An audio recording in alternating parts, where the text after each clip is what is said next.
আসসালামু আলাইকুম গাইস। তো অবশেষে আমরা হেঁয়াকো বাজার চলে আসছি। তো হেঁয়াকো বাজারের বাগানগুলো কি সুন্দর লাগে দেখতে, দেখেন। আমার কাছে তো অনেক সুন্দর লাগে, আপনাদের কাছে কেমন লাগে জানাবেন কমেন্টে। তো আমরা এখন নারায়ণহাটের দিকে রওনা দিছি।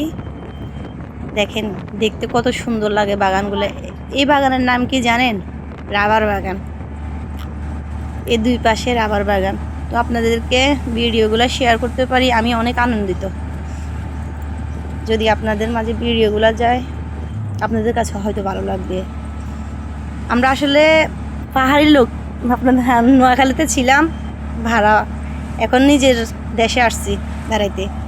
তো আপনাদেরকে দেখাইতেছি আর কি আমাদের দেশের রাস্তাগুলো। তো সবাই ভালো থাকবেন, সুস্থ থাকবেন। আসসালামু আলাইকুম।